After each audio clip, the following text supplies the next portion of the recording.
Sa loob ng isang milenyo, isang digmaan ang patuloy na nagaganap sa pagitan ng mga Diyos at mga halimaw. Ang paglitaw ng isang lalaking ito ay nakatakdang baguhin ang kasaysayang iyon. Ang kanyang pangalan ay Jim, isang nilikhang binuo mula sa mga katawan ng 8 bangkay. Mula sa kanyang kaakit-akit na mukha at matatag na titig, malinaw na siya ay isang nilalang na walang kaluluwa. Matapos siyang buhayin ni Dr. Frankenstein, siya ay itinulak palabas ng isang tulay sa gitna ng isang unos, dala ng takot ng siyentipiko. Ngunit hindi inaasahan ni Dr. Frankenstein na si Jim ay nagkaroon ng kapangyarihang maging immortal. Hindi lang siya nakaligtas, kundi bumalik pa siya sa tahanan ng siyentipiko at pinatay ang asawa nito bilang paghihiganti. Hinabol ng siyentipiko si Jim hanggang sa malalamig na bahagi ng Arctic kung saan siya namatay sa lamig. Sa kabila ng lahat, dahil sa kabaitan, binalikan ni Jim ang siyentipiko at sinubukang ilibing ito. Ngunit habang ginagawa niya ito, biglang umatake ang isang grupo ng mga demonyo. Hindi handa si Jim sa labanan kaya't natalo siya.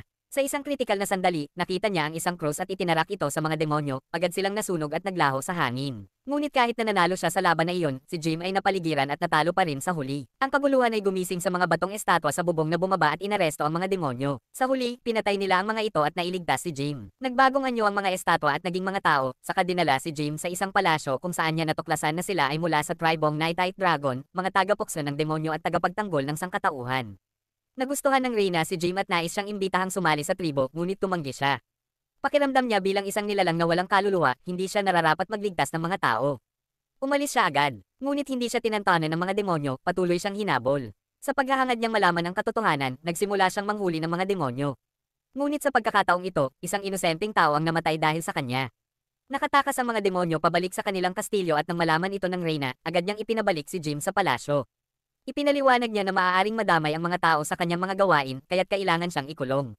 Samantala, isang eksperimento ng muling pagkabuhay ang isinasagawa sa kastilyo ng mga demonyo, sinusubukan nilang buhayin ang isang patay na puting daga. Ngunit dahil sa kawalan ng sulat kamay ni Dr.